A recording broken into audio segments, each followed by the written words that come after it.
কতবার আক্রমণ হবে ত্রিপুরা আপনারা দেখেছেন, প্রত্যেক দিন আক্রমণ হচ্ছে। এই পরিস্থিতিতে আমি জানি না বিজেপি নেতাদের সুবুদ্ধি সম্পন্ন হবে কিনা। আমি বিজেপির সর্বোচ্চ নেতৃত্ব থেকে শুরু করে একেবারে মোদি থেকে স্বরাষ্ট্রমন্ত্রী অমিত শাহ থেকে এখানকার মুখ্যমন্ত্রী পর্যন্ত সবার দৃষ্টি আকর্ষণ করে কথা বলতে চাই যে বিজেপি তাদের নাম বহু জায়গায় তারা রক্তাক্ত করেছেন, তারা কলঙ্কিত করেছেন। রক্তদান শিবিরকে আক্রমণ করে আর কতবার তারা কলঙ্কিত করবেন, এটা বোধহয় সম্ভবত কোনো মানুষ ক্ষমা করবে না, কোনো সুবুদ্ধি সম্পন্ন মানুষ ক্ষমা করবে না। ইভেন কি যারা বিজেপির সমর্থন করেন তারাও তাকে ক্ষমা করবেন না। সুতরাং এরকম একটি পরিস্থিতিতে প্রতিরোধ করে আমরা এই রক্তদান শিবির অর্গানাইজ করছি। এটা হবে, আমাদের কমরেডরা এগিয়ে আসছেন। এত আক্রমণ, এত ভয়, এত ভীতি, এত কিছুর পরেও আমি অভিনন্দন জানাই রক্তদাতাদের, উদ্যোক্তাদের যে তারা এখানে সিদ্ধান্ত নিয়েছেন রক্তদান শিবির হবে এবং তারা সেই অর্গানাইজ করে এখানে রক্তদানের কাজ চালিয়ে যাচ্ছেন।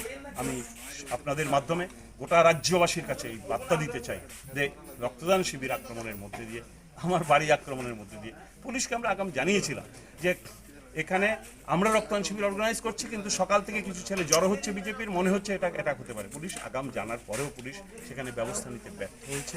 যাই হোক, আমার মনে হয়েছে পুলিশ কাজ করতে দিচ্ছে না, এটা উপরের সিদ্ধান্ত, এটা পুলিশও অসহায় এখানে।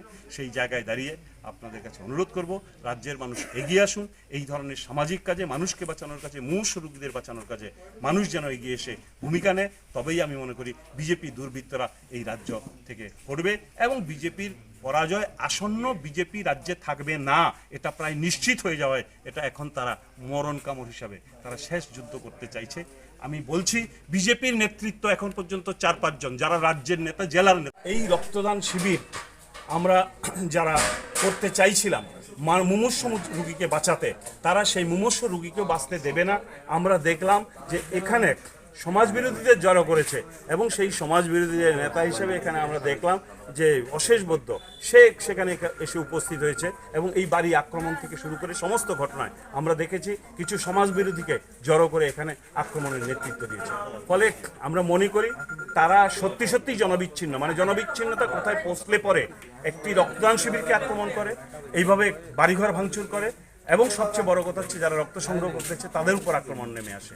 এরকম একটি পরিস্থিতির মধ্যে আমরা সিদ্ধান্ত নিয়েছি আক্রমণ আসুক, বাড়ি ভাঙচুর হোক, আরও একবার তারা দ্বিতীয়বার আবার সংগঠিতভাবে এসেছিল, আমরা রাস্তায় দাঁড়িয়েছি, আমরা গেটে দাঁড়িয়েছি, আমরা ঠিক করেছি যদি দরকার হয় সেখানে প্রতিরোধে আমরা দাঁড়াবো এবং সেই প্রতিরোধ করেই আমরা রক্তদান শিবির করবো, আমরা এটা ঠিক করেছিলাম। এবং এই পরিস্থিতিতে এটা আমরা বিজেপির যারা এসেছিলেন মিছিল করে আমরা দেখেছি যাদের অনেককেই জোর করে আনা হয়েছে এবং সেই ছেলেদের অনেককেই তারা প্ররোচিত করার চেষ্টা করলেও তারা কোনো রকম প্ররোচনায় পা দেয়নি এবং তারা একটি শব্দ উচ্চারণ করেনি বা আমাদের উপর আক্রমণ করা বা দ্বিতীয়বার অ্যাটাক করার জন্য তারা কোনো রকম কোনো পদক্ষেপ গ্রহণ করেনি। এতে বোঝা যাচ্ছে যে বিজেপি যে আক্রমণটা করেছে এটা কয়েকজন নেতা তাদের গুন্ডামিকে প্রশ্রয় দেওয়া, গুন্ডামিকে নেতৃত্ব দেওয়া এবং গুন্ডামিটাকে অব্যাহত রাখার জন্য তারা এই কাজ করছেন, কিন্তু সাধারণ মানুষ মেনে নিচ্ছেন না।